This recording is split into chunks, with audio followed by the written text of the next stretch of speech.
Welcome back to Imperial Order, everybody. I am sitting here with my good friend, Mr. Jose Espinel, to talk about the Star Wars 20th Anniversary Attack of the Clones panel coming from Star Wars Celebration Day 2. We are giving you guys all the coverage. I'm so excited to talk about this panel. We just got done watching it. It's going to be a lot of fun, but before we get started, please hit the like button below, subscribe to the channel, leave some feedback in the comment section, share this with your friends, and hit the bell for notifications. Jose, how you doing today?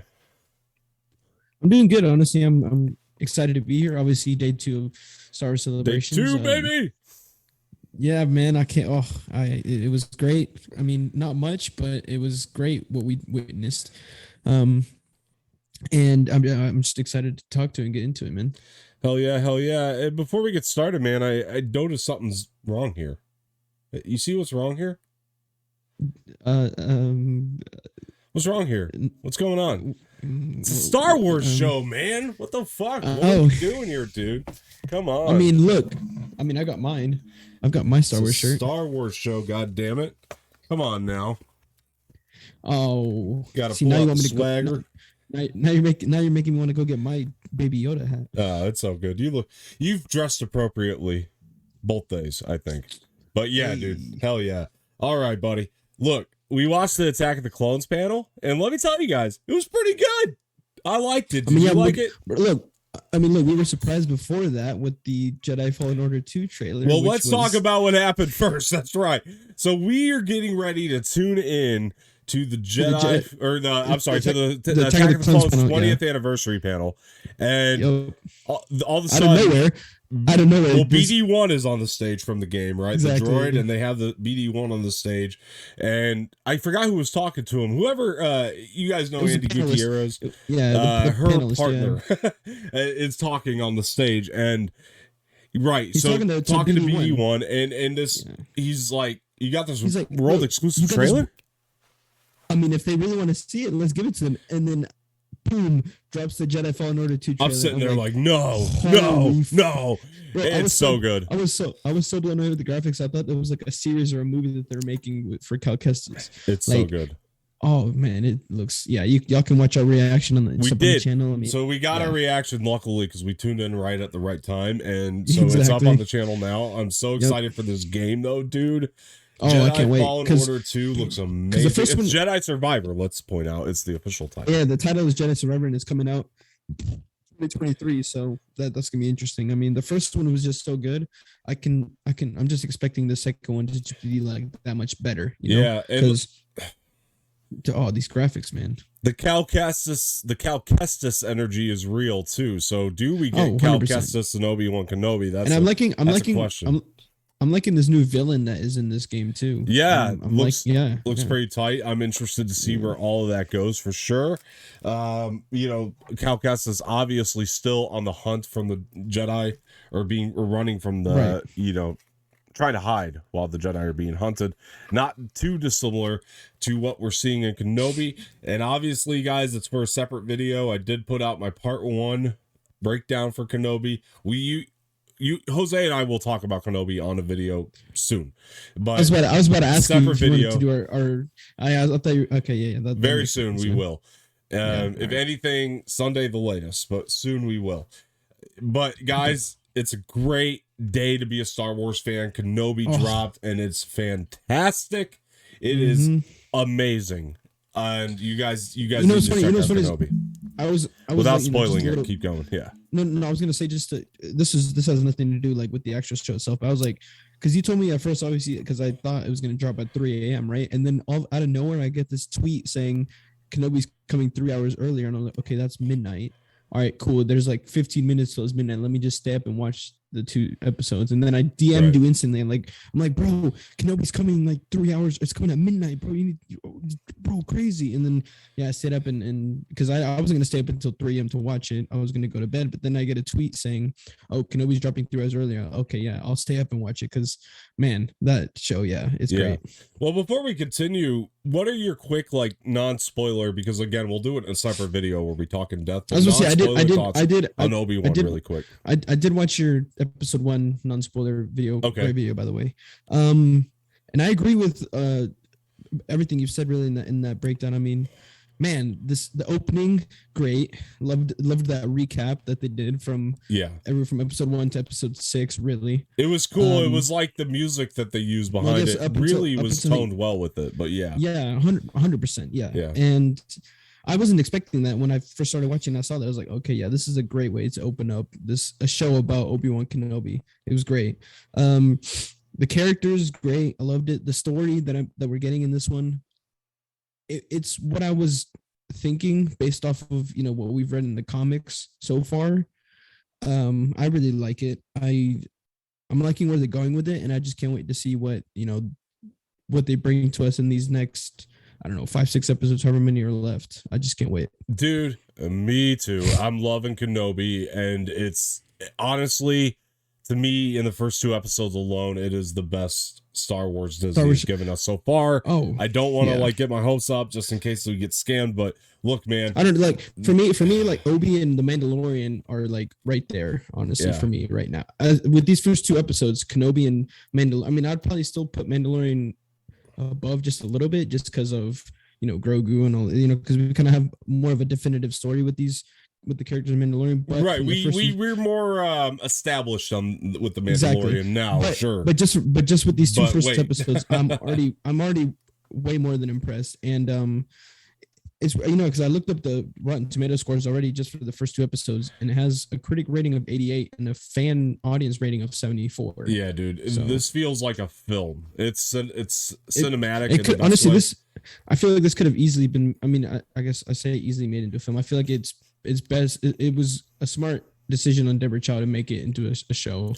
I feel like you can just do so much more with a show.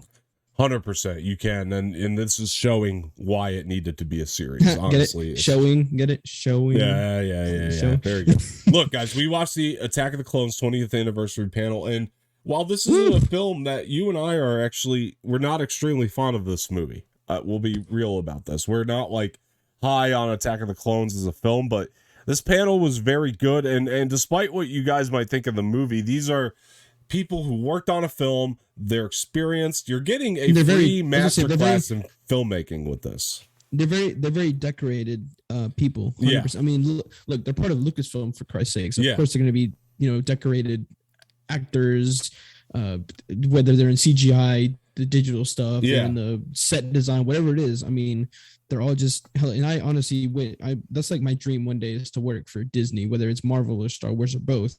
Honestly, that's my dream, just because that's what I've grown up on. I've grown up on Marvel, Disney, Star Wars, and now they're all meshed into one. And that's just my, and yeah, man, I mean, look, you can say what you want about the movie. These people, they poured their heart and soul into this. They could do circles around us when it comes to filmmaking, and that, you know what, you're not wrong. And despite what you say about this movie in particular, I mean, they are just giving a brief masterclass on filmmaking. Exactly. I mean, it's funny. I remember you told me when we were watching it that, Jose, bro, take notes here. Yeah, it's a free masterclass. I mean, really, you're getting you're getting perspective from people. Maybe you don't like exactly the product they did, but one of the best lessons I learned, especially coming into this YouTube thing, was to always take notes from not only the content that you admire, but even the content that you don't necessarily value, because for some reason or another, other people value it. And there's something that was done that made other people value it. And I love to hear what a lot of these guys had to say. We heard from, Ashley Eckstein, Ahsoka Tano herself. I was gonna say, I actually did take notes. I took a bit of notes in my notes. Sweet. About some of the stuff that they were talking about, because I could definitely take it into. I don't think I've told this channel yet.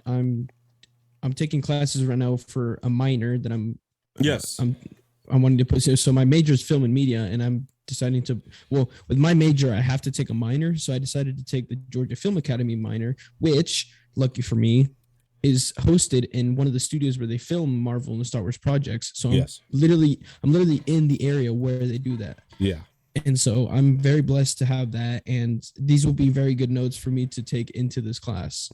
You know, absolutely. not just learning from obviously the teacher who's giving these classes, but also from, actual decorated people that have done this for like 20 plus years. Yeah. So. Well, let me start out with Ashley Eckstein. Did a beautiful job hosting this panel, and Ashley Oh yeah, Eckstein, she was a great moderator. she Yeah. she honestly, if you guys don't know how talented Ashley Eckstein actually is, go listen to the Ahsoka audiobook, which she also did the audio, or she did the Ahsoka audiobook, and you will breeze through that book so much quicker with her reading that book. She's got such a wonderful voice, and I love her voice work, and she's somebody I would love to. I think they should do a voice work panel with all the cast from Clone Wars, including her someday. That'd be Because sick, I would yeah. love to like just hear about voice work and stuff as much as I That'd be love sick. hearing about some of the things from this panel.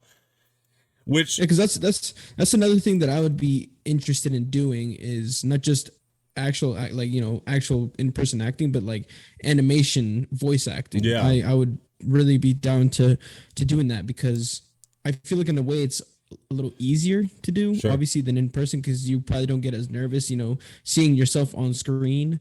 I feel like voice acting is probably a little bit, I mean, no discredit to people who do it. I'm just saying like that's also just another area that I like to venture into yeah. besides just the actual in-person acting, of Yeah, course. which by the way, I know that the people from all walks of life love Star Wars and stuff, and they probably question why we kind of dive deep into the filmmaking aspects of Star Wars. Well, if you got to understand what makes Star Wars good, you have to kind of dive deep into that to really get the realization of why you love it too. It's a Not big ju- part of not- what not- George's legacy is, the filmmaking side of it. So yeah. Anyway, sorry, go ahead. No, I was gonna say. I mean, yeah, that's a huge aspect of it too. But not only that too. I mean, I'm a person now who is studying film, so you will be hearing a lot of more technical terms when it comes to the aspects of film. Whether it's editing, Yeah. cinematography, all that kind of stuff. Absolutely. You'll be hearing a lot more of those in-depth stuff. So I mean, I know there are people out there who like hearing that kind of stuff. If you're not, I mean, just stick to you might you find it interesting. I think because like people don't understand how tough and interesting film actually is. People think film, they're like, oh, I mean, it's just a bunch of people playing character. No, there's just so much more There's so much when more it comes involved. to film. Yeah. Yeah. And the people just don't understand that. Yeah, and it's a big part And of that's- what's that's what I- made Star Wars what it is. Yeah. And that's what I love so much about film. Yeah. Not just Star Wars, but just film in general. I mean, like everything that goes into it is just so fascinating to me that I just love it so much. Yeah, well, speaking of fascinating things about the filmmaking process, and I'm speaking to the Gen Zers now, is the Photoshop they were talking about. They had Photoshop technology before anybody else, like any of the public, which is amazing. which Yeah, is something we amazing. use as the public all the time. Like when Yeah. I'm making thumbnails for these videos, it's a version, Yeah. it's a Photoshop. You know what I mean? And they had this technology at their fingertips prior to the public, which is something that as public members, as public people, we use all the time. Do you know what I'm saying? And so Yeah, of course. that was cool and interesting, and probably not something we really thought about upon watching this movie when we were kids, I'm sure. And it's actually really fascinating to hear that they had that technology. A lot of the stuff that we use today that we can get for $3, they paid thousands of dollars for to get the Yeah, exclusive. it's actually back in the day. It's crazy to think how like it's so much cheaper now to be able to get the kind of stuff that they used back then. But again, obviously too, that's, I mean, we're talking about 20 years ago. Yeah. Like, it was so much. 2002, which really it isn't was- that long it ago was- either. But that's the thing too, I mean, look, 20 years technology wise is a huge jump. And to think that Photoshop wasn't even introduced to the public in 2002 is kind of crazy to think Yeah. about. Like, and the fact that they had to pay so much money for it, where nowadays, I mean, really you can Photoshop for free. You don't even really need to pay that much. You don't really have to pay to Photoshop. I mean, apps nowadays come with Photoshopping features. Mhm. It's just crazy to think about, like free apps like Instagram. You can Photoshop on Instagram and that app is free. It's Yeah. crazy. Another one of the coolest things I listened to tonight, as far as the technical aspect goes, is them talking about the Geonosis sequence and how it was kind of done with miniatures, right? Like where you take like an actual practical miniature set and you kind of like blow it up to look bigger and all that. That was kind of the basis for Geonosis, which is actually makes a lot of sense because when you compare the look of the Geonosis sequence to a lot of the other sequences in Attack of the Clones, the Geonosis sequence looks a lot better. It looks a lot more crisp. And so it makes sense that they used a little bit more practicality when it came to that, because practicality, it's, as we know, just by watching A New Hope, it will always trump CGI. A New Hope is a movie that doesn't have a lot of CGI. It just look in terms of the look and the way it will hold up. The practicality will always trump CGI. I mean, we're getting really close to a time period where CGI can look practical, and in a lot of instances it has, but practicality will always trump CGI. That's why Star Wars: A New Hope from 1977, mind you, looks as great as it does now. You can watch that movie and it looks so good because George wasn't relying on CGI, which he clearly relied on a lot more CGI in this film, as they kind of spoke on a little bit here. They touched on that a little bit. And then, which is why that isn't as good as A New Hope. yeah, listening to the way that they came up with sound design, I think it was Matthew Wood who was speaking tonight, who was a student, if mind you, of Ben Burtt's, who Ben Burtt came up with all the original sounds for the original trilogy. And the way that they get these sounds is so cool. And the fact that George was like so open, because, you know, George, one of the nice things about George. They were talking about. Oh, I think you froze up. So one of the nice things. Oh, you're back. Okay. So one of the nice things about George is that, you know, George financed these films pretty much on his own. So a lot of these guys behind the scenes, they really got a chance to play around due to that. They got a chance to experiment with a lot of different types of things because of the way that George would let them play. Right. And so, yeah, I don't know if you're back yet or not, Jose, but no, I'm here. Okay. Yeah. So that's what I was saying is the way they got the sounds. Yeah.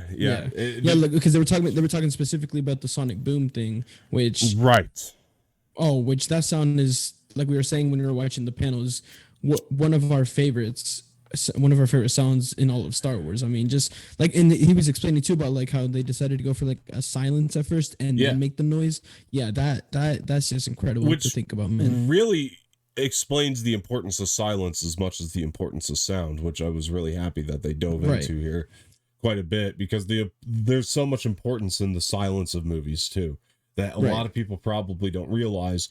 But as they were explaining, see, because they hear the sound prior to it actually being in the movie. And so when they heard the sound initially, they were like, this isn't any good. There's silence before the boom. And they're like, no, just wait till you see it play in the film. And then it plays in the movie. Oh, and it played so well. Exactly. Exactly. Yeah. So I love that they touched on that. Actor wise, because we had some of the actors, some of the cast. Tamara Morrison. Yeah, we had Tamara Morrison. He commands a room so well. Yeah. Honestly, like I was telling you when we were watching, he just knows what to say. Yeah. Every single time. Like, he just controlled that room so well. It was great. I mean, listening to him talking with I keep forgetting the guy who played young Boba. Ryan something, I think his name was. Yeah.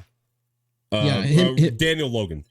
I'm sorry. Watching them two just talk together. I mean, obviously fun. it was great. I mean, you could just tell that their chemistry in that movie was just great, and that their friendship is still held together. I mean, yeah, it was just great, honestly, man. Like them two, just their chemistry is great. Yeah, I think the line that he was telling this really great story, and I won't attempt to necessarily retell the story the way he did, but going from New Zealand it was hysterical yet England, fascinating, because he had talked about the moment when they were actually on the set doing the line where he said, Boba, get in the ship, or get my ship. And then he's like, that was funny. Yeah, because he said he'd said that he'd thought about suggesting to George that they do a close-up on that, and he said no, I'll just let George direct. Well, later on, fast forward, maybe he had to fly from New Zealand to New York to get that close-up shot, which he could have prevented, but he had to do it because he didn't say anything. He's like, Boba, my son, pack your stuff. That's right. That was the line. Yeah, that's right. Yeah. And so he had to fly. He literally had to fly from New Zealand to England. It was like a 24-hour flight. The next day he shoots just that, and then he's like, "Oh, cool, yeah, we're done." So if he could have prevented that a long time ago, I thought that was funny. Imagine having to fly 24 hours from one place to another just to film one scene, and they're like, "Oh yeah, no, cool, we're done. That's it." He had to be like, I should have said something at the time. You know what I mean? So that I thought was one of the funniest stories that was told tonight for sure. I also liked the way that Daniel Logan kind of described the fact of, because he thought at the time, him picking up the Boba Fett helmet, that he would now play Boba Fett, or picking up the Jango Fett helmet because Jango Fett's head got chopped up, that he would now be the Jango Fett. As a kid, that was his mindset. And now, obviously, it was only Tamura Morrison who's been able to play Boba Fett because he's a clone, in a sense. So I thought that was very cool.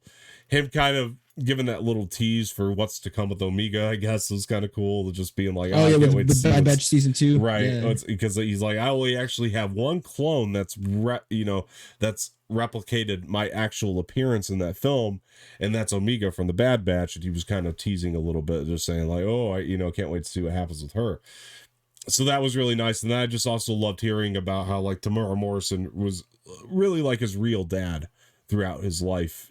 That was actually because really it was touching because he was talking about how like he never really had a father in his life from very young, and to hear him saying, yeah, no, I mean, Tamura Morrison was really like my father. Yeah, I mean, they really in real life had that, not just in the movie, but in real life they had that father-son connection. Well, Tamura gave him that piece of advice like really early on. I'm gonna call you son, you're gonna call me dad. That's how we're gonna be able to come up with that relationship. And while I don't love the execution of young Boba in Attack of the Clones, it's cool. It's a nice, touching story. He's just a kid. Come on now. No, I'm just saying, like, his lines were yeah and sure, but you get past that. It's just the idea behind it. It's actually kind of cool to hear that was the relationship that they've had and continue to have this closeness to one another. So that's actually pretty cool ever since that film. But then Ashley Eckstein did a little misdirect where she was like, well, we're going to open it to some fan questions. And then the first one was for Tamura Morrison, working with Ewan McGregor and Anakin Skywalker, or Ewan McGregor and Hayden Christensen as Obi-Wan and Anakin Skywalker. And she was like, if only they were here to... And then they just walk in. I was like, room exploded, right? That's 2 days too that they've appeared at Star Wars Celebration. That's right. They appeared they were obviously there yesterday, day one, talking about who knows what, probably Obi-Wan. Yeah. And then they came here today on Attack of the Clones panel, obviously because they were both in that movie. And honestly, man, to see them and hear them talking, man, I mean, cool. you could tell too that they have this great like chemistry and great relationship, the two of them. And yeah, it's just so great to see, honestly. Yeah. Oh yeah, 100%. And well, my favorite story that Ewan McGregor told tonight was about working with Daniel Logan on that scene, because Daniel Logan's supposed to give him this very suspicious look as he walked through that doorway, and that Ewan McGregor said, when I walk through the door, just pretend like I made a big fart before when I come through. And that's how you would come up with the expression. It was actually a really, strangely, a good piece of advice for a child actor, and I guess that kind of works out. And I understand why that was the direction given to some degree. So that was really fun. So yeah, just seeing those two back and just being able to talk about their legacy. And that we had a lot from Anthony Daniels as well as 3PO, who got like this awesome standing ovation during the panel, which I thought was very heartwarming and touching to see. Yeah, because he's literally been there since day one. Day one, man. Yeah, it's just so fascinating to think about that this guy has literally been C-3PO since day one. 100%. Except for A New Hope, which is the movie where Anakin built C-3PO. That's the only movie that he wasn't actually in the costume, but he voiced. But he voiced him still. He was there. Exactly. He was still there from day one as C-3PO. So it's just crazy to think, man. It's cool. It was really, really nice and touching. You could tell he just likes doing it. He likes doing it. Yeah, of course. He likes being there. I mean, he wouldn't have stayed. He wouldn't have been C-3PO this entire time if he didn't. And honestly, I hate to say, I'm not saying that anything else he's ever done is irrelevant, but I think C-3PO helped him stay relevant, and that I think he recognizes that as a human being. So I always like kind of seeing him and hearing from him, and he's one of the OGs. So you have to. He's been at every Star Wars Celebration too, right? I think he has really. Like, I honestly think he has showed up, and he loves this. He loves doing this, and I was gonna say, and that's amazing to see, is someone so dedicated, love so much going to these panels and talking to, like, that's how I know he appreciates it so much. You know, seeing these fans that love Star Wars so much and actually wanting to go and actually talk to these other people, because he's just so fascinated by it. Yeah, absolutely. You can tell he really, he has a great love for the fandom and Exactly. the people that made him what he is today. And Exactly. yeah, so that's very cool. And it's given him, I remember him talking at the Rise of Skywalker panel, how this has given him the opportunity to write books and do other things that he would have never been able to do otherwise. So great respect for him. And yeah, you hear him speak too, and it's just iconic, right? You were even saying that, like, you hear him talk, it's like it's 3PO. You can't hear exactly. You just hear C3PO. You don't hear anybody else. Correct. Yeah. So you had notes, you said. Is there anything that I failed to touch on here that maybe you wanted to bring up from your notes, or is there? Yeah, just the fact that, they were mentioning how this is the first movie that they used digital cinema instead of like the actual. That's right. Yes, which just at least really in the blockbuster world, this was the first time that's ever been done. That's what really, as a film enthusiast, that was really what just impressed me so much. That was I just just loved conversation too. Yeah, that was a great conversation that, I forget his name, but he was talking about there at the panel. I mean, that was just one thing that I just really just appreciated and was really surprised by too, the fact that they were able to do that too. I mean, granted, the movie wasn't the best, but now because of it, everything is done on digital because of it. Exactly. They were literally like the ones who founded that, and the fact that they were able to do that, it just honestly impressed me so much, and I just appreciate it so much. This show right now, we are doing this digitally, and that wouldn't have really been popularized without this movie, and that's actually really insane to think about, actually, because everything is done on digital now. You can't really imagine, except for like when they did the sequel trilogy, they went back to film because they thought that would be a nice little touch and everything. But for me, like that was really cool to listen to how back then, like, the digital cameras were a thing that the public can purchase. They were consumer grade in the sense that you can get them for still photography, but we can't shoot videos on. They couldn't shoot videos on them like we are today, right now. Think about that. Exactly. That's pretty cool, actually.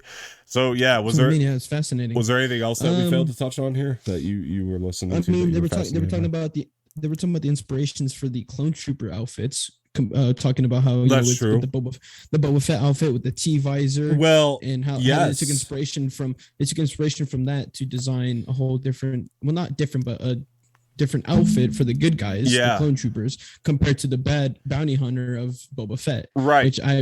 Which I that's what I mean. Like, there's people just don't understand how much. You know what? I'm setting this as a task for every of you guys watching. If you're really film enthusiasts, next time you go to a movie, sit through the end credits and just look at every single person that's involved in a movie. Cool. You'll be surprised how many people are actually involved. And that's what people should understand, is the amount of people that actually are involved when it comes. Like, if one thing is screwed up by any person, then the whole movie is screwed up. So like, everyone just needs to be in sync because of that's how crafty film is. And costume designs is no exception. I mean, the design of Boba Fett's outfit was just great, and I loved it so much. And the fact that they took inspiration from that to make the clone trooper outfits was actually really cool. It takes a village and then some to make a movie. So that's 100% true. And you're right. What's very cool about that to me, and this is what I kept thinking about, is how those clone trooper costumes or outfits had to be the evolution from stormtroopers, right? Because they had to be inspired by stormtroopers. I kept thinking about, and then how Dave Filoni then took that and came up with like the Mandalorian concept. The Mandalorian outfit, of the outfits, and because that is directly replicated from Boba Fett, as we now know in canon. Boba Fett is a Mandalorian, so that's actually very cool to think about as well, about how that outfit that was made really became the core of a lot of different things. So not just so not just the clone trooper outfit. I mean, it became the core of also the Mandalorian outfits, and I just find that very and all the Mandalorians too. I mean, you had Bo-Katan. That's what I mean. Yeah. All those characters that were in the Mandalorian. Yeah, their outfits were just, and the was it the wise one? Who the fuck her name was? The one that Mandalorian talked to a lot. The armorer. Yeah, armor. That's her name. Yeah, her. I mean, yeah, all their outfits just and great. And how diverse they've been able to make them over the years too is actually pretty. Cool. Because she was the one that had like a fur cloak with her outfit as well, which is really cool. Yeah. Great inspirations, honestly. Yeah. There's a really great documentary. I think you probably saw this about Boba Fett Under the Helmet that actually dives into this. It's on Disney Oh Plus. yeah, no, yeah, I did. I remember watching that. I wanted to watch that before I watched the actual Boba Fett show. Yeah, And so I remember watching it like a week or so before Yeah.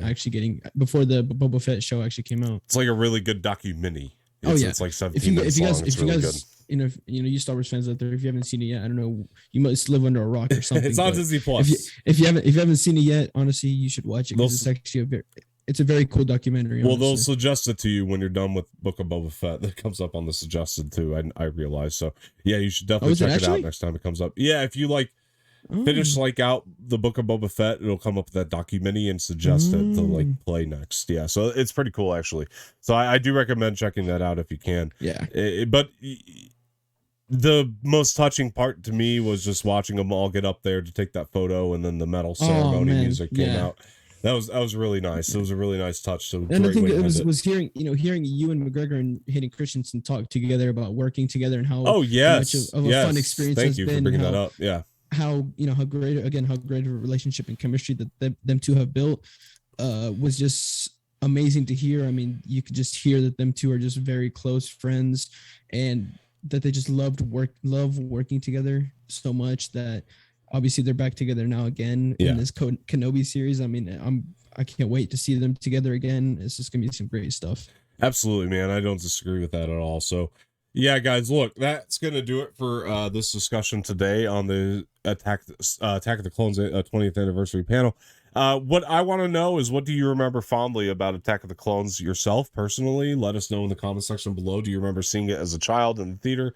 When was the first time you saw Star Wars Episode 2 Attack of the Clones? That would be a really cool thing for us to hear about as well. We would love to hear that. And what do you remember just about the experience? Who were you with when you saw Attack of the Clones for the first time? How do you look back on the film now? So that's kind of the things I would love to hear in the comment section below, or anything about the Attack of the Clones that you know. Maybe that would be really fun. But look, guys, I've been Don Martino. That's been Jose Espinel. Jose, where can people find you before we go? You can find me on all socials at Type 1 Latino, all lowercase, all together, and on stereo. All right, you can find me on Twitter at Dom_Martino_ and on Instagram Dom_Martino_ official.